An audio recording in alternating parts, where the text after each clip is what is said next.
Saya satu aja tidak, Yakub punya 4 istri, saudara. Haleluya, saudara. Haleluya. Haleluya. Yaitu bahasa Ibrani, kalau menyebut nama Israel, itu berbunyinya Yisrael. Yisrael. Hurufnya seperti ini. Sebenarnya sangat simpel. Israel itu nama satu orang, yaitu Yakub, kemudian berkembang dari nama satu orang menjadi nama satu keluarga, kemudian berkembang lagi dari nama satu keluarga menjadi nama satu klan, satu family, satu terah kalau dalam bahasa Jawa, kemudian dari satu klan menjadi nama satu bangsa. Jadi sangat simpel, sebenarnya hanya seperti ini. Saya akan mengajak saudara-saudari untuk bertualang ke dalam teks-teks Alkitab sehingga kita tahu kapan mulai digunakan, kemudian di mana waktunya itu dalam kesempatan seperti apa. Kita akan lihat bagaimana sejarah perkembangan nama Israel itu kita dapat temukan di dalam teks-teks Perjanjian Lama. Pertama, Israel adalah Yakub. Yakub ini nama orang. Mari kita lihat di dalam kitab Kejadian 32 ayat 28. Lalu kata orang itu maksudnya siapa? Yang digambarkan di situ adalah orang misterius pada saat tengah malam yang kemudian mengajak Yakub berantem. Kita lihat. Namamu tidak akan disebutkan lagi Yakub tetapi Israel. Sebab engkau telah bergumul melawan Allah dan manusia dan engkau menang. Jadi disinilah awal mula kejadian yang membuat nama Israel ada di muka bumi. Disinilah pertama kali nama Israel itu muncul, yaitu di dalam Kejadian 32 ayat 28. Dan ini memang langsung disebutkan oleh orang misterius itu, dan kemudian dapat kita tafsirkan itu adalah malaikat Allah atau Allah sendiri. Tapi dalam dunia perjanjian lama tidak mungkin Allah sendiri yang turun, tapi selalu harus malaikatnya yang turun, karena kalau dalam perjanjian lama, malaikat Allah berarti sebenarnya atas nama Allah atau dengan demikian Allah sendiri. Maka penggambaran di dalam kesenian Kristen seperti ini, maka digambarkan orang misterius itu diberi sayap, karena menggambarkan malaikat Allah yang berarti bertindak dalam nama Allah sendiri, maka dengan demikian Allah sendiri. Maka keterangannya dikatakan engkaunya Yakub telah bergumul melawan Allah dan manusia. Jadi melawan Allah. Dan engkau menang. Jadi Israel sebenarnya punya artinya di mana? Alkitab itu begini. Kalau kita membaca Alkitab, ada satu nama kemudian di belakangnya ada kata sebab, itu biasanya Alkitab sedang memberitahu kita artinya. Jadi perhatikan, tetapi Israel, berarti di sini Yakub diubah namanya. Sebab, nah setelah kata sebab ini arti nama. Arti namanya berarti apa? Telah bergumul. Nah begitu. Berarti Yisrael itu artinya bergumul. Bergumul melawan Allah dan manusia dan menang. Jadi disinilah pertama kali muncul nama Israel, yaitu nama baru bagi Yakub. Yang memberi nama siapa? Malaikat Allah atau Allah sendiri. Berarti dengan demikian yang memberi nama Yisrael adalah Allah sendiri. Itu nama pemberian langsung dari Tuhan Allah Israel kepada hambanya Yakub yang malam-malam itu bergumul melawan malaikat Allah. Yisrael. Nama tanda petik yang diwahyukan turun dari surga, dari Allah sendiri untuk memberi nama Yakub. Nah inilah tulisan yang tadi itu, Yisrael. Kalau di dalam tulisan aslinya akan tertulis seperti ini, Yisrael. Yisrael. Itu bunyinya seperti itu. Kita lihat cerita selengkapnya. Kejadian 32 ayat 22. Ini yang tadi saya ringkas. Ini sekarang kita cerita yang lebih panjangnya. Pada malam itu Yakub bangun dan ia membawa kedua istrinya, kedua budaknya perempuan dan ke-11 anaknya, dan menyeberang di tempat penyeberangan sungai Yabok. Sesudah ia menyeberangkan mereka, ia menyeberangkan juga segala miliknya. Lalu tinggallah Yakub seorang diri. Dan seorang laki-laki bergulat dengan dia sampai fajar menyingsing. Ketika orang itu melihat bahwa ia tidak dapat mengalahkannya, tidak dapat mengalahkan Yakub, ia memukul sendi pangkal paha Yakub sehingga sendi pangkal paha itu terpelecok, terkilir. Ketika ia bergulat dengan orang itu. Lalu kata orang itu, biarkanlah aku pergi karena fajar telah menyingsing. Sahut Yakub, aku tidak akan membiarkan engkau pergi. jika engkau tidak memberkati aku. Bertanyalah orang itu kepadanya, siapakah namamu? Sahutnya, Yakub. Nah, kemudian disebutkan namanya, aku Yakub. Lalu kata orang itu, namamu tidak akan disebutkan lagi Yakub, tetapi Yisrael. Sebab engkau telah bergumul. Nah, inilah arti kata dari Yisrael. Melawan Allah dan manusia, dan engkau menang. Bertanyalah Yakub, katakanlah juga namamu. Tetapi sahutnya, mengapa engkau menanyakan namaku? Lalu diberkatinyalah Yakub di situ. Kemudian pada ayat 30 dikatakan, Yakub menamai tempat itu Peniel. Nah, perhatikan ada kata sebab. Nah, selalu begitu. Kalau ada suatu nama, kemudian sebab, umumnya merupakan arti dari nama itu. Jadi Peniel, sebab katanya aku telah melihat Allah berhadapan muka tetapi nyawaku tertolong. Berarti Peniel artinya melihat Allah. Peniel, El itu selalu artinya adalah Allah. El, Elohim, Eloah itu Allah. Kenapa di dalam ayat 30 ini Yakub bisa mengatakan aku melihat Allah tetapi nyawaku tertolong? Karena di dalam konsep perjanjian lama, orang yang melihat Allah pasti akan mati. Yakub ini kan sudah berhadapan muka. Artinya harusnya mati. Menurut pemikiran Yakub itu harusnya mati. Berarti dia di situ selamat karena Allah menyelamatkan dia. Karena telah berhadapan muka dengan Allah dan tidak mati. Itu maksudnya nyawaku tertolong, itu konteksnya seperti itu. Nah, inilah Yakub yang pada cerita sebelum-sebelumnya tidur kemudian melihat penampakan dalam mimpi mengenai tangga yang ujungnya sampai ke langit, kemudian malaikat Allah naik turun. Apa artinya Yakub? Kita akan lihat. Artinya Yakub harus kita mundur ke Kejadian 25 ayat 26. Ini mengenai kelahiran Yakub pada saat itu ya, yang sebenarnya itu mereka berdua, boleh dikatakan anak kembar, ya memang anak kembar karena satu kandungan, kemudian ada yang lahir duluan, ada yang lahir belakangan. Kita lihat, Kejadian bab 25 ayat 26. Sesudah itu keluarlah adiknya, tangannya memegang tumit Esau, sebab, nah ini lagi-lagi ya, kalau ada kata sebab, itu berarti arti kata itu. Sebab itu ia dinamai Yakub. Berarti Yakub itu artinya apa? Tumit. Karena pada saat keluar dari kandungan, memegang tumit Esau yang lahir lebih dulu, yaitu kakaknya. Ini adalah anak Ishak, kemudian istrinya bernama Rebeka atau Ribeka. Pada saat itu Ishak berumur 60 tahun menurut Kejadian 25 ayat 26 ini. Inilah tulisan dalam bahasa Ibrani. Jadi sebenarnya ejaan bahasa Ibrani untuk Yakub itu Yaakov. Ini pasti Anda semua tahu kartun ini.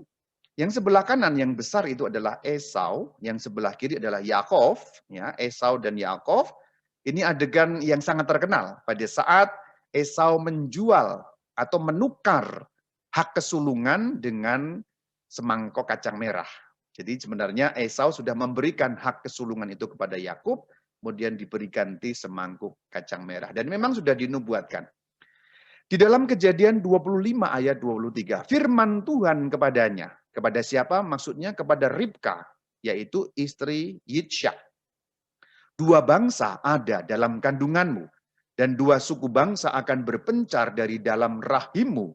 Suku bangsa yang satu akan lebih kuat daripada yang lain, dan anak yang tua akan menjadi hamba kepada anak yang muda. Jadi perhatikan bagian yang paling bawah dicetak kuning, anak yang tua, yaitu yang lahir lebih dulu namanya Esau, menjadi hamba kepada anak yang muda, dalam hal ini adalah Yakov, yang lahir memegang tumit tadi itu. Maka dinamakan Yakov karena artinya adalah tumit. Ini sudah difirmankan langsung oleh Tuhan kepada mamah mereka berdua itu, kepada Rebeka. Itu tadi Yakov, kemudian diubah namanya menjadi Israel. Kemudian kita lihat sedikit latar belakangnya, mulai dari kelahirannya dan dinubuatkannya menjadi anak yang lebih berkuasa dibandingkan kakaknya tadi itu. Kemudian sekarang kita mau bahas Israel sebagai bangsa. Tadi kan Israel sebagai pribadi, satu orang yaitu Yakov, sekarang Israel sebagai bangsa. Kita akan melihat Kejadian 35 mulai pada ayat yang ke-22. Adapun anak-anak lelaki Yakub 12 orang jumlahnya. Anak-anak Lea ialah Ruben, anak sulung Yakub. Kemudian Simeon, Lewi, Yehuda, Isakar, dan Zebulon. Anak-anak Rahel ialah Yusuf dan Benyamin. Dan anak-anak Bilha, budak perempuan Rahel ialah Dan dan serta Naftali. Dan anak-anak Zilpa, budak perempuan Leah, ialah Gad dan Asher. Itulah anak-anak lelaki Yakub yang dilahirkan baginya di Padan Aram. Jadi mereka tidak lahir di Kanaan, tapi di Padan Aram, itu daerah Syria agak naik sana. Saudara-saudari, silakan Anda dapat melihat bahkan yang saya sudah buat mengenai keluarga Israel yang memiliki 12 anak laki-laki dengan 4 istri. Saya satu aja tidak, Yakub punya 4 istri, saudara. Haleluya, saudara. Haleluya. Haleluya. 12 anak dari 4 istri seperti apa? Inilah istri-istri Yaakov. Pertama adalah Lea, kemudian yang kedua siapa? Rahel. Nomor 3 masih ingat? Bilha, dan terakhir siapa? Zilpa. Bilha dan Zilpa adalah budak-budak perempuan yang kemudian diberikan kepada Yaakov ketika Lea dan Rahel sudah tidak mampu melahirkan lagi. Karena rupanya Lea dan Rahel ini berlomba-lomba punya anak. Karena dalam konteks pada masa itu, kalau perempuan bisa melahirkan anak yang lebih banyak, itu berarti dianggap lebih subur, akan lebih disayang oleh sang suami. Nah, inilah poligami, saudara-saudari. Poligami menghasilkan saingan-saingan seperti itu, ya. Jadi Lea dan Rahel saingan. Siapa yang paling hebat menjadi pabrik anak? Haleluya, saudara. Haleluya, haleluya terus ini. Kita lihat anaknya Lea seperti itu ya. Ruben itu anak yang paling pertama dari semuanya, itu namanya Ruben, anak sulung. Maka dikatakan Ruben anak sulung Yaakov. Kemudian kita lihat ada berapa? Ada 6 ya, 1, 2, 3, 4, 5, 6 seperti yang sudah ditulis tadi. Kemudian anak yang Rahel ada berapa? Yusuf dan Benyamin. Catatan sedikit. Banyak orang membaca ini Benyamin. No, bukan Benyamin ya, tapi Benyamin. Jadi motongnya di situ, Benyamin. Jadi bukan Benyamin. Kalau Benyamin itu berarti adalah yang dulu main film dan apa itu namanya pelawak, itu Benyamin. Tapi kalau ini maksudnya Benyamin. Anda boleh membandingkan dengan ejaan bahasa Inggris, kan membacanya Benjamin. Benjamin. Nah itu sama dengan dalam bahasa Indonesia sebenarnya adalah Benyamin.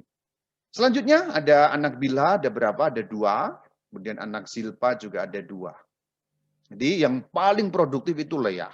Di 6, 2. Tapi sebenarnya ada 1 anak lagi.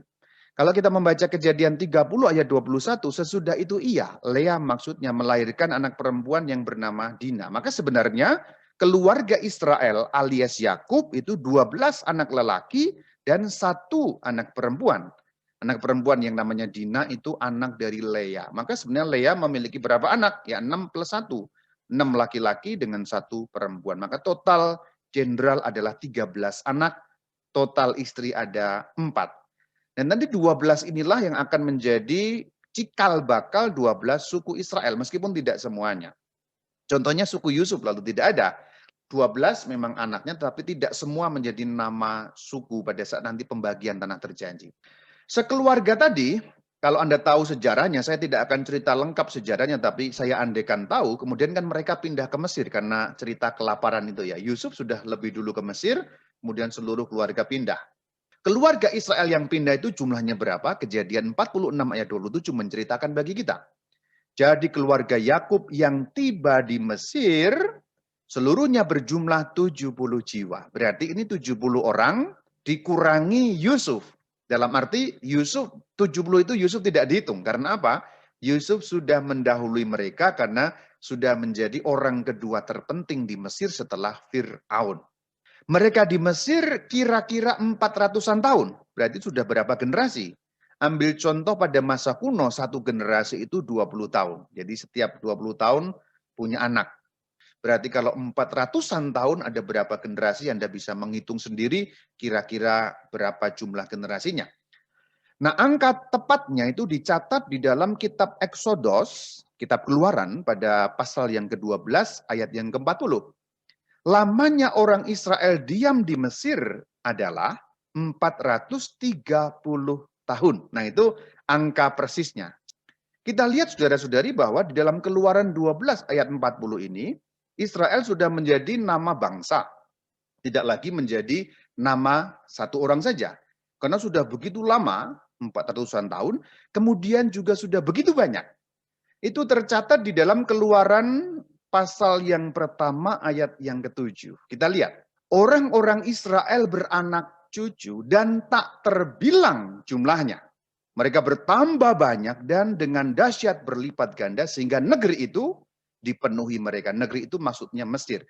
Perhatikan yang saya cetak kuning, orang-orang Israel beranak cucu tak terbilang banyaknya. Silakan Anda melihat kata orang-orang Israel.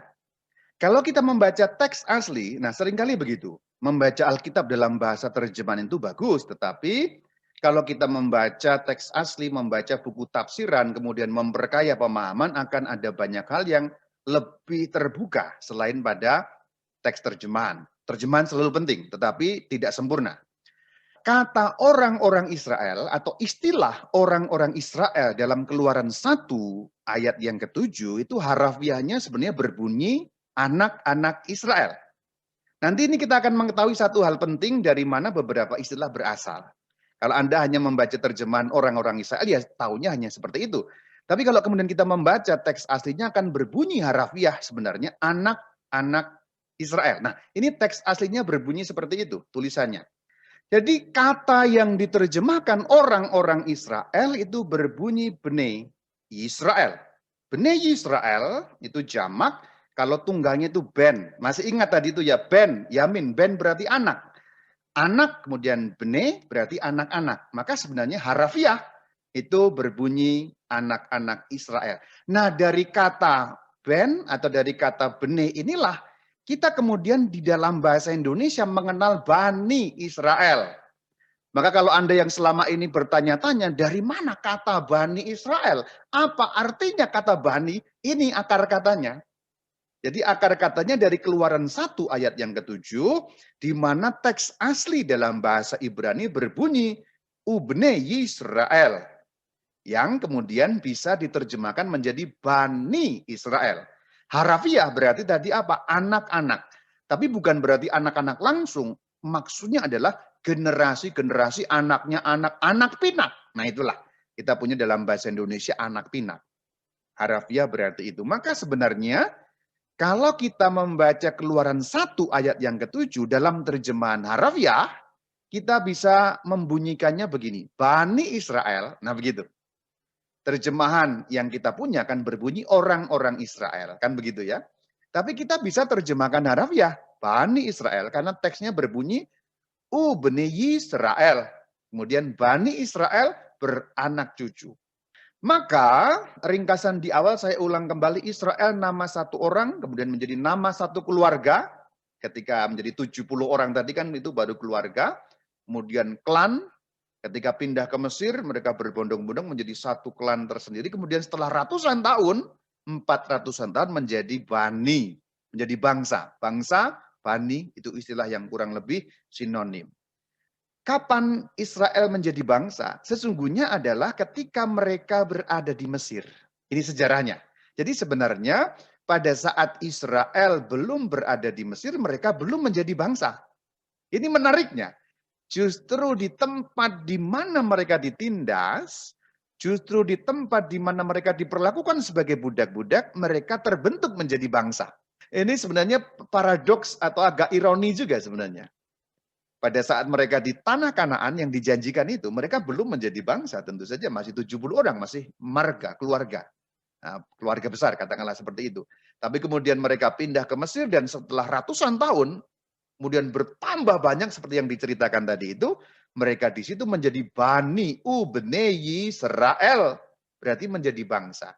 Artinya, bangsa Israel, tanda petik, terbentuk, tanda petik, jadi bangsa justru ketika mereka berada di tanah asing, yaitu tanah Mesir. Satu tanah yang kemudian mereka huni karena Ya boleh dikatakan karena mengungsi, ya mengungsi karena pada saat itu tanah Kanaan mengalami bencana kelaparan sehingga mereka mencari kehidupan, mencari hidup harus pindah ke Mesir, kemudian bisa mendapatkan gandum, bisa makan. Tapi kemudian di situ bertahan ratusan tahun, akhirnya mereka menjadi bangsa yang besar justru di tanah asing, di tanah yang bukan dijanjikan sejak semula bagi mereka itu. Ini menarik ya. Dan itu juga diakui oleh pemimpin bangsa Mesir, yaitu Fir'aun. Artinya, suatu bangsa yang berbeda dengan bangsa Mesir kemudian diakui juga. Dalam Keluaran 1 ayat 9 dikatakan, berkatalah raja itu, maksudnya raja Mesir, yaitu Fir'aun, bangsa Israel itu sangat banyak dan lebih besar jumlahnya daripada kita. Nah, kita yang dimaksudkan tentulah maksudnya adalah orang Misraim. Misraim itu Mesir. Fir'aun itu kan raja Mesir. Maka kita ketika Fir'aun berkata kepada rakyat yang dimaksud itu bangsa Mesir. Berarti di sini bangsa Israel terbedakan dengan bangsa Mesir. Artinya apa? Itu dua bangsa yang berbeda. Meskipun mereka menghuni wilayah yang sama. Tapi sebenarnya tidak persis sama karena orang-orang Israel diizinkan tinggal di Mesir hanya di bagian utara delta Sungai Nil yang namanya wilayah tanah Goshen. Delta bagian-bagian hilir dari Sungai Nil itu. Karena orang Misraim dan orang Israel, Misraim berarti Mesir, ada beberapa hal yang tidak sama dalam hal kebudayaan. Contohnya, orang Israel memelihara kambing domba. Bagi orang Mesir, itu sesuatu yang katakanlah haram, begitu. Jadi bagi orang Mesir, itu sesuatu yang haram. Kambing domba itu sesuatu yang haram.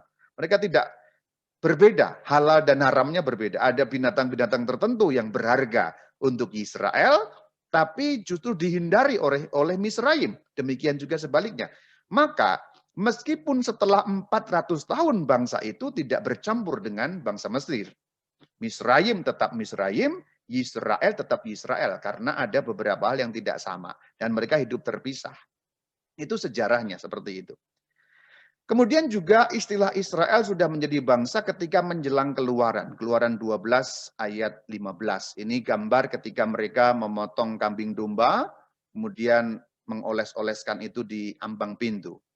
Kamu makanlah roti yang tidak beragi. Ya, disuruh makan roti tidak beragi. Kalau tidak makan roti tidak beragi, artinya kalau makan yang beragi dikatakan orang itu harus dilenyapkan dari antara Israel. Perhatikan, dalam Keluaran 12 ayat 15 tidak menggunakan kata orang-orang atau bangsa tetapi hanya Israel. Dan memang harafiah dalam teks aslinya seperti itu. Lihat yang saya cetak kuning. Jadi sebenarnya orang itu harus dilenyapkan dari antara Israel. Maka pada saat di Mesir, kata atau nama atau istilah Israel sudah otomatis merujuk pada bangsa, tidak lagi pada orang. Nah itu maksudnya. Maka tanpa ada embel-embel bangsa, maksudnya sudah jelas Israel itu adalah bangsa. Ini sedikit sama dengan Keluaran 17 ayat 8 ketika mereka bertemu dengan orang Amalek meskipun dalam terjemahan tidak kelihatan. Nah inilah gunanya kalau kita membaca dan urean-urean ini seperti ini kan selalu berguna. Saya dapat menunjukkan kepada Anda, ini terjemahannya Keluaran 17:8 ini orang Israel, ada kata orang. Tapi sebenarnya terjemahan harafiahnya berbunyi Israel saja. Kita lihat terjemahan dalam bahasa Indonesia. Lalu datanglah orang Amalek, ada kata orang. Dan berperang melawan orang Israel di Rafidim, ada kata orang. Tapi kalau kita baca teks aslinya, harafiahnya berbunyi seperti ini. Lalu datanglah Amalek, tanpa kata orang atau bangsa, dan berperang melawan Israel di Rafidim. Kata Israel juga tanpa keterangan orang atau bangsa. Tetapi sudah otomatis bermakna itu satu bangsa. Amalek melawan Israel. Jadi itu bukan dua orang. Satu orang bernama Amalek, satu orang bernama Israel. Bukan. Tetapi itu dua bangsa. Kumpulan orang yang banyak tadi itu. Ini mereka perang pada saat awal-awal keluar dari tanah Mesir itu loh. Yang ceritanya kemudian Musa sampai harus mengangkat tangan, kecapean, kemudian ditopang oleh Harun dan Hur pada waktu itu.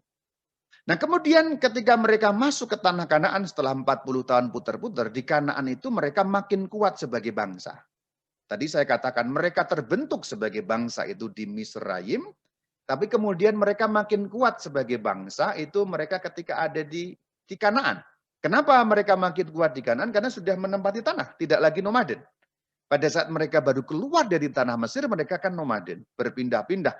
Maka sering diperangi oleh berbagai macam bangsa, kadang-kadang bangsa tertentu tidak mau mereka lewat.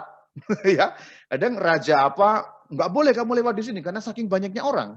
Itu sangat sangat sangat mudah dimaklumi kalau sekian ratus ribu orang lewat, tentu akan menimbulkan dampak-dampak sosial yang tidak gampang. Makanya beberapa raja menolak orang-orang Israel lewat wilayah kerajaan mereka atau wilayah yang mereka huni. Jadi sering berperang karena kerangkanya itu. Juga karena kerangka pada saat itu kita harus tahu ini kapan waktunya, kira-kira 3.250 tahun yang lalu. Musa ya ketika dituntun oleh Musa. Musa itu kan kalau dihitung dari zaman Tuhan Yesus 1.200-an kira-kira. Kita ke Tuhan Yesus 2000-an, tambahkan saja. Berarti sekitar 3.200 atau 3.300 tahun yang lalu cerita ini. Pada saat mereka mau masuk tanah terjanji, tanah Kanaan itu.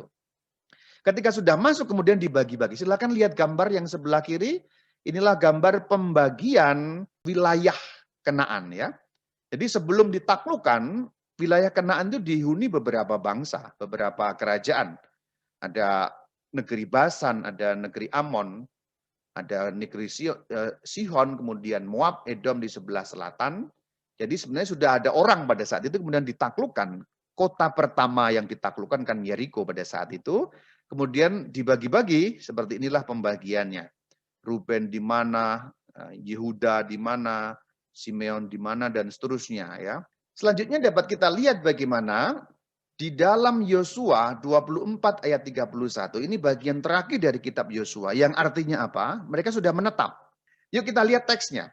Orang Israel. Nah, terjemahannya berbunyi orang Israel. Orang Israel beribadah kepada Tuhan dan seterusnya. Bagian terakhir juga dikatakan, segenap perbuatan yang dilakukan Tuhan bagi orang Israel. Ini terjemahannya berbunyi begitu. Namun kalau kita membaca teksnya secara harafiah, yang diterjemahkan orang Israel sebenarnya tidak ada kata orang dalam teks aslinya. Tapi langsung Israel. Jadi sebenarnya teks asli berbunyi, Israel beribadah kepada Tuhan.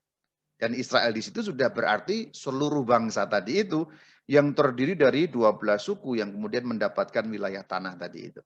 Di bagian kalimat yang terakhir juga demikian. Yang mengenal segenap perbuatan yang dilakukan Tuhan bagi Israel. Tapi bagi Israel di situ maknanya bukan lagi bagi Israel orang yaitu Yakov, tetapi Israel dalam arti Bene Yisrael. Bene Yisrael. Bani Israel. Itulah perkembangannya. Jadi perkembangan awalnya sebenarnya ketika mereka di Mesir, kemudian muter-muter di padang gurun, makin penuh, makin kuat lagi ketika mereka berada di tanah yang dijanjikan itu. Jadi kata Bene Yisrael yang berarti Bani Israel atau harafiah anak-anak Israel, anak pinak dari Israel yaitu Yakov, kemudian sah menjadi bangsa yang sebelumnya nomaden tidak punya tanah, keliling nggak jelas ke sana ke sini, akhirnya mereka punya tanah. Akhirnya kan mereka kemudian memiliki negara, memiliki kerajaan. Jadi istilah Israel akhirnya ketika mereka punya tanah, akhirnya juga menjadi istilah untuk kerajaan. Raja pertama kan Saul ya, Saul diurapi. Kita lihat bagaimana Saul diurapi. Di dalam 1 Samuel 10 ayat 1. Lalu Samuel mengambil buli-buli berisi minyak, dituangnyalah ke atas kepala Saul. Dikatakan, bukankah Tuhan telah mengurapi engkau menjadi raja atas umatnya Israel. Raja pertama. Raja kedua bernama Daud, raja ketiga Salomo. Jadi sudah saya kutip mengenai Saul. Sekarang saya kutip mengenai Daud dan Salomo, langsung kelihatan dua tokoh ini dalam 1 Raja-Raja bab 2 ayat 1 dan seterusnya. Ketika saat kematian Daud mendekat, jadi ini pada saat Daud hampir mati, ia berpesan kepada Salomo anaknya. Pesannya apa? Keturunanmu takkan terputus dari tahta kerajaan Israel. Perhatikan yang dicetak warna kuning, tahta kerajaan Israel. Perhatikan kata itu. Nah, apa yang disebut tahta kerajaan Israel di situ, bunyi aslinya atau teks aslinya seperti ini. Silakan dibaca. Saya munculkan saja ya. Itu berbunyi Kisei Yisrael.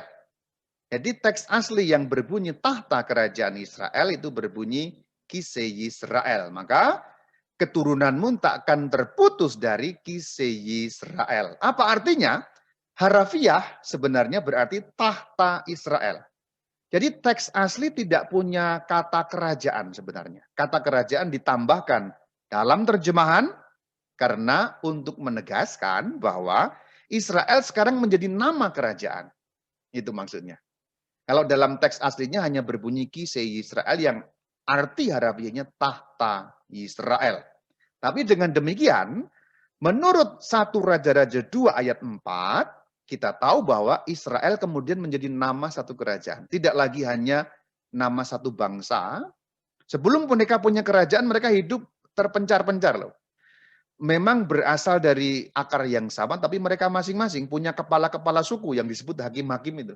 Kalau Anda baca teks hakim-hakim, Anda akan tahu yang terkenal namanya Gideon, ada beberapa hakim yang lain, itulah kepala-kepala suku yang berbeda-beda.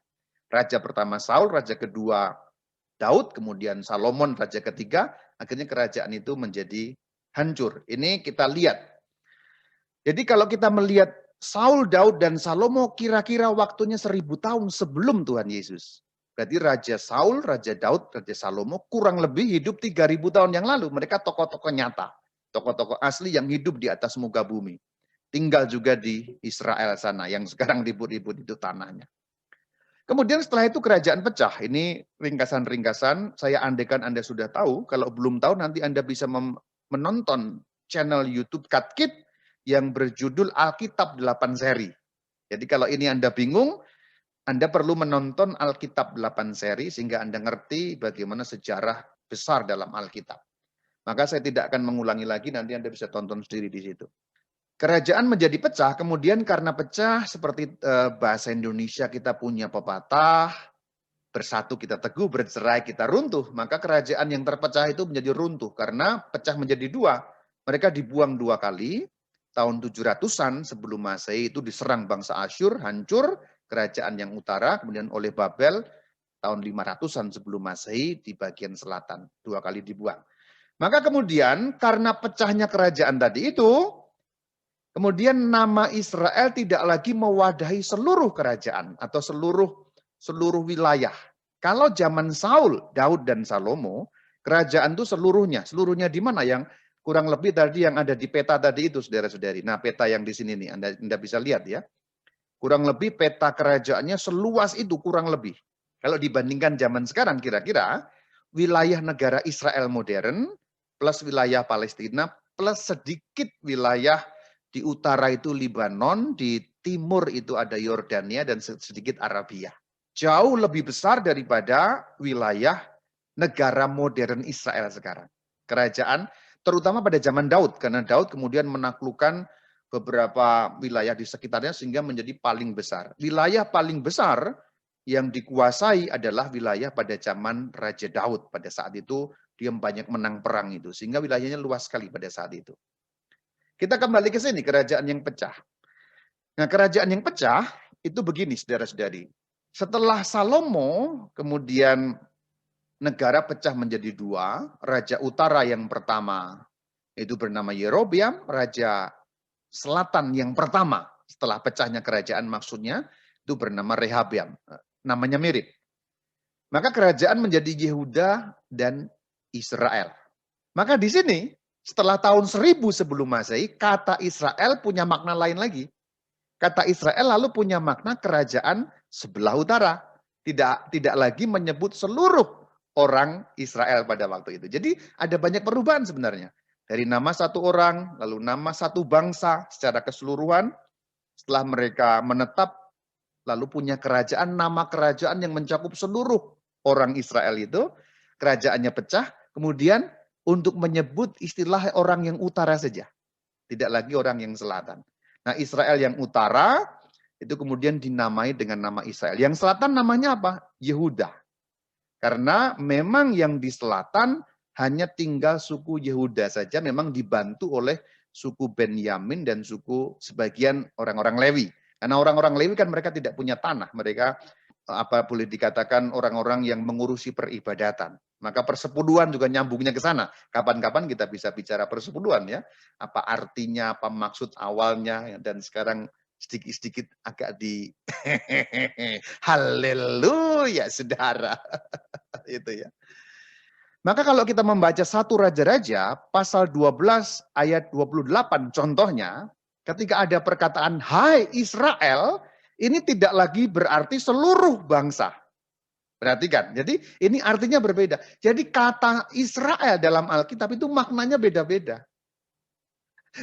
Itu enggak kayak orang Indonesia sekarang ini, bela Palestina, hajar Israel. Israel itu yang mana ya? Apa maksudnya Israel? Kalau ditanya beneran, Israel itu apa?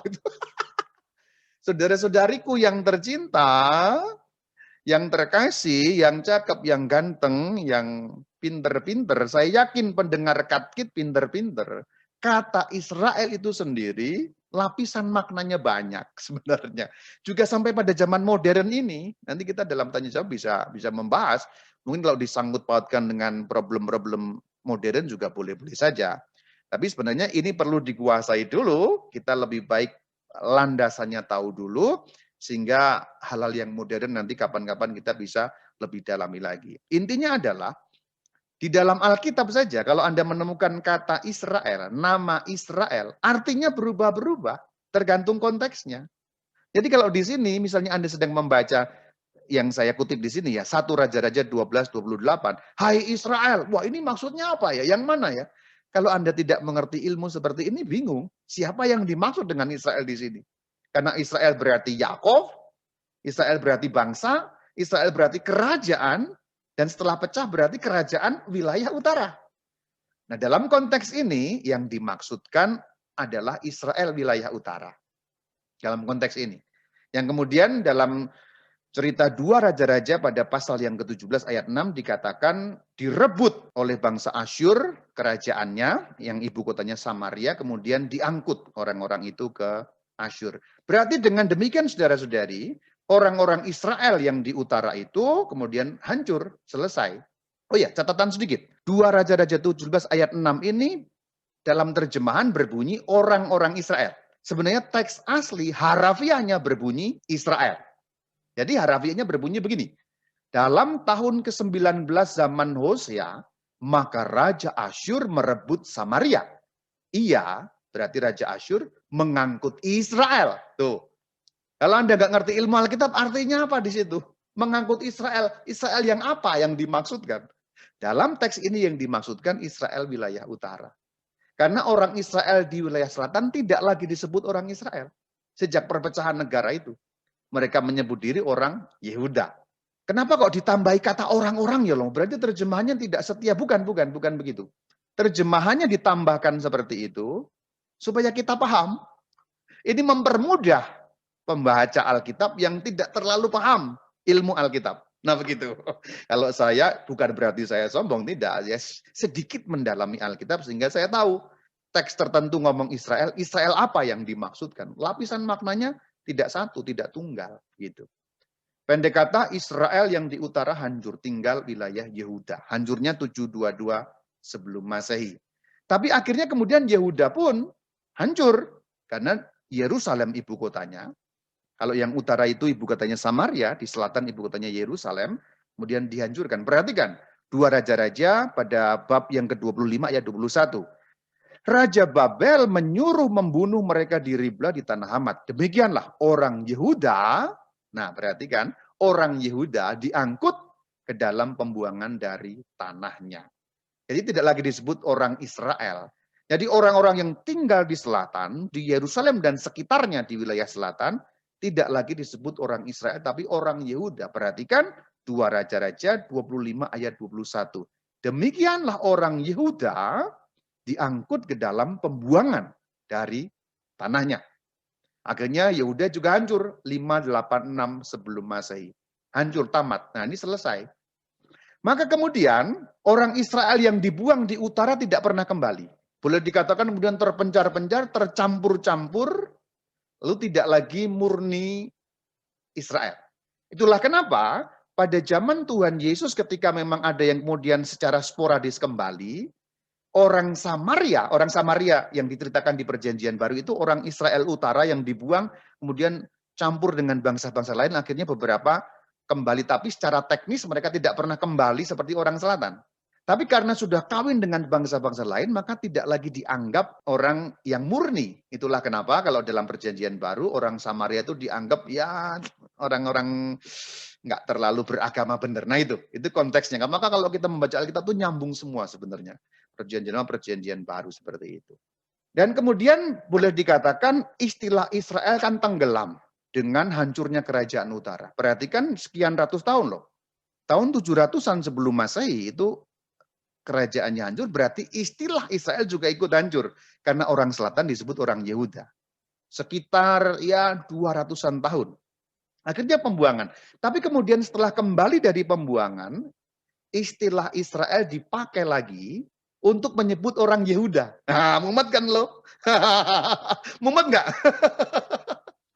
Jadi Israel yang di utara nggak pernah kembali. Secara teknis mereka nggak kembali. Istilahnya kemudian hilang. Nama Israel tanda petik hilang. Yang kemudian dominan namanya kerajaannya masih ada Yehuda. Akhirnya Yehuda hancur, dibuang ke pembuangan Babel. Lalu akhirnya mereka boleh kembali dari pembuangan. Tapi kemudian nama Israel tanda petik dihidupkan kembali untuk menyebut orang Yehuda. Pusing nggak kalau?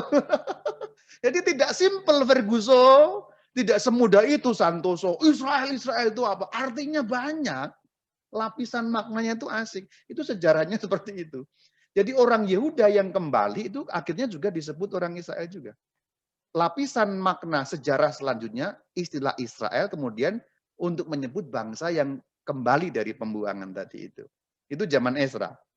Kita lihat Ezra 3 ayat 1. Perhatikan, ketika tiba bulan yang ke-7 setelah orang Israel, ini ada kata orang, berarti menunjuk pada bangsa. Harafiahnya sebenarnya, sekali lagi saya akan selalu mengutip teks asli harafiahnya apa? Bunyinya begini. Ketika tiba bulan yang ke-7 setelah Bani Israel, jadi disebut Bani Israel. Padahal ini yang dimaksud orang-orang Yehuda tadi. Karena yang kembali kan orang-orang Yehuda yang dibuang ke Babel. Kalau orang Israel Utara tadi itu dibuangnya ke Asyur. Jadi orang Yehuda yang kembali kemudian juga disebut Israel. Betapa ruwetnya cerita ini. Jadi cerita Alkitabnya saja sudah ruwet. Apalagi kalau ditarik ke zaman sekarang Israel yang modern itu makin ruwet, saudara. Tidak simpel, saudara. Ini jauh lebih ruwet daripada sarang semut, saudara. Haleluya, saudara. Dalam teks asli Ezra 3 ayat 1 dipakai istilah Bani Israel. Ingat tadi Ibraninya apa? Bnei Yisrael. Bnei Yisrael ya. Ingat kembali ke awal tadi Keluaran 1 ayat 7. Orang-orang Israel harafiahnya berarti apa? Bnei Israel. Bani Israel. Lalu sekarang dihubungkan. Keluaran 1 ayat 7 itu berbunyi Bnei Yisrael. Ezra 3 ayat 1 juga berbunyi Bnei Israel, Bani Israel. Dan dua-duanya ini punya kemiripan yang sama. Keluaran menceritakan orang-orang Israel keluar dari Mesir menuju tanah terjanji. Kitab Ezra 3 menceritakan orang-orang Israel keluar dari Babel untuk ke tanah Kanaan. Kita lihat, itu peta Timur Tengah yang bagian warna hijau. Saya perbesar. Anda bisa melihat Mesir sebelah kiri yang berarti barat, Babel sebelah kanan yang berarti timur. Yang diceritakan dalam kitab Keluaran tadi adalah orang-orang Israel keluar dari Mesir.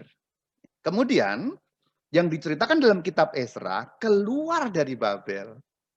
Jadi tanda petik bahasa gampangnya, justru mereka di tanah asing menguat identitas kebangsaan mereka. Akhirnya mereka bisa membentuk persatuan yang kuat untuk kembali. Dari Mesir kembali ke Kanaan, kembali mereka belum pernah tinggal di Kanaan sebenarnya pada saat itu, tapi kembali dalam arti janji leluhur ya. Kemudian keluar dari Babel. Perhatikan, menarik sekali. Itu Bani Israel keluar dari Mesir, Bani Israel keluar dari Babel. Dan dua-duanya ceritanya adalah keluar dari tanda petik perbudakan. Dari tanda petik penjajahan, situasi yang tidak enak. Dimerdekakan. Jadi sebenarnya ini seperti mengulangi cerita keluaran dari Mesir. Maka sebenarnya ada Ini istilah saya ya, tanda petik ada keluaran dari Babel, yaitu pada saat mereka kembali untuk membangun kembali kota suci Yerusalem beserta dengan bait sucinya itu. Bene Yisrael. Jadi itu seperti restart, saudara-saudari. Mereka seperti di restart untuk kembali ke tanah yang dijanjikan oleh Tuhan bagi mereka itu. Ini juga diceritakan dalam kitab Esra, masih pada bagian-bagian selanjutnya, juga berangkat pulang ke Yerusalem beberapa rombongan orang Israel. Esra 7 ayat 7. Ini sekitar tahun 400-an sebelum Masehi. Ya, kurang lebihnya seperti itu. Angka pasti selalu tidak ada. Ini masih nyambung loh, zaman Makabe, kemudian juga istilah Israel masih dipakai. Tapi kita harus ingat, setelah dikalahkan bangsa Babel, orang Israel tidak lagi punya kedaulatan di negeri sendiri. Ini kan masih dijajah sebenarnya. Pada saat itu dijajah oleh siapa? Bangsa Babel. Babel dikalahkan oleh Persia, mereka dijajah oleh Persia. Kemudian setelah Persia kalah oleh Yunani, mereka dijajah oleh bangsa Yunani. Meskipun sempat sebentar mereka bisa menang, yaitu pada zaman Makabe atau Wangsa Hasmone, dinasti Hasmone, kira-kira tahun 80 sebelum Masehi, 83 tepatnya, mereka bisa punya pemerintahan sendiri di bawah pimpinan dinasti Hasmone, keturunan Makabe, sampai tahun 60-an, tepatnya 63. Karena pada tahun 63, Romawi di bawah pimpinan Jenderal Pompeius menyerbu Yerusalem, kemudian dijajah. Jadi sebenarnya secara sederhana seperti ini, setelah mereka dibuang ke Babel, mereka tidak lagi berdaulat atas wilayahnya sendiri. Sebenarnya itu yang terjadi. Dijajah oleh Babel, ganti Persia, ganti Yunani, ganti Romawi, sampai pada zaman Tuhan Yesus. Jadi dalam rentang waktu 400-an tahun atau 500-an tahun itu, ya mereka tanda petik dikuasai oleh bangsa-bangsa lain yang silih berganti, saudara-saudari. Sampai akhirnya, ini nanti akan nyambung ke zaman modern, zaman Tuhan Yesus dijajah oleh Romawi. Kemudian, kalau kita membaca kitab Injil Matius, pada bab yang ke-24, ayat 1, 2, dan seterusnya dikatakan, datanglah murid-murid Yesus menunjuk bangunan bait Allah. Dikatakan pada ayat yang kedua, aku berkata kepadamu, sesungguhnya tidak satu batu pun di sini akan dibiarkan terletak di atas batu yang lain. Semua akan diruntuhkan. Dan betul, Jenderal Titus menyerbu tahun 70 Masehi. Hancur Yerusalem, dibakar hancur, tembok-tembok diruntuhkan, dan nubuat Sang Kristus itu kan diucapkan pada saat Tuhan Yesus masih hidup, kira-kira tahun 30-an Masehi, 40 tahun kemudian kira-kira, kemudian hancur kota suci Yerusalem. Tidak satu batu pun akan dibiarkan terletak di atas batu yang lain. Betul, runtuh semuanya. Setelah keruntuhan itu memang masih ada beberapa pemberontakan. Yang terkenal kemudian Bar Kokhba 130-an. Tapi secara gampang begini. Kehancuran kota suci Yerusalem memporak-porandakan semuanya. Karena kemudian pusat inti agama Yahudi hancur, mereka kemudian tersebar kemana-mana. Jadi sebenarnya titik pangkal persoalan itu dimulai dari tahun 70 Masehi, saudara-saudari. Yang sekarang masih ribut-ribut sampai sekarang, itu awal mulanya boleh dikatakan tahun 70 Masehi ketika Kekaisaran Romawi menyerbu, menghancurkan bait suci Yerusalem pada tahun 70 Masehi itu. Lalu orang Israel, bahasa gampangnya, tersebar kemana-mana. Akhirnya, maka saya gambarkan titik-titik ini, karena terlalu ruwet ceritanya. Saya beri titik-titik saja. Intinya mereka kemudian hancur kotanya, hancur wilayahnya, hancur bait sucinya, menyebar kemana-mana. Akhirnya Yerusalem dikuasai silih berganti oleh bangsa-bangsa yang berbeda, juga berbeda agamanya. Sampai nanti tahun 48, beberapa golongan orang Yahudi yang namanya Zionis itu, orang-orang Zionis, kembali. Ya sekarang jadi seperti itu. Tapi sebenarnya sejak zaman pembuangan Babel, boleh dikatakan mereka tidak lagi berdaulat di tanahnya sendiri. Sejak tahun 70 Masehi, mereka tersebar ke seluruh wilayah yang sudah jauh dari wilayah itu. Lalu kemudian ada gerakan ideologi yang bernama Zionisme. Mereka mau kembali ke tanah yang sebelum tahun 70 Masehi ya, sejak 2000 tahun yang lalu yang Mereka merasa itu tanah leluhur kita, katanya begitu. Tapi kan itu sudah dikuasai oleh bangsa-bangsa lain, terutama oleh bangsa Arab. Kalau saya ngomong Arab tidak berarti Islam ya. Arab itu ada Kristennya, ada juga Islamnya. Lalu ini sebenarnya cerita 2000 tahun yang kemudian panjang lebar dan ruwet sekali sampai sekarang. Demikian cerita mengenai sejarah nama Israel yang tidak simpel. Kalau kita membaca Alkitab itu tidak simpel, sama sekali tidak simpel. Pusing. Dan Iya, memusingkan cerita mengenai Israel. Kalau Anda tidak menyimak baik-baik atau kalau Anda wawasan keilmuan atau sejarah Anda sedikit kurang, mungkin juga akan bingung. Tapi untuk mengantisipasi tidak bingung, Anda nanti klik saja 8 seri Alkitab. Anda bisa ulang-ulang di situ, sejarahnya saya ceritakan dengan sedikit rinci. Gunanya apa sih ini semua? Gunanya satu kok. Kalau membaca Alkitab Anda tidak bingung. Itu. Belajar seperti ini tuh gunanya cuma satu. Anda membaca Alkitab tidak bingung. Atau sekurang-kurangnya berkurang kebingungan Anda. Itu gunanya. Demikian, Shalom Alaikum.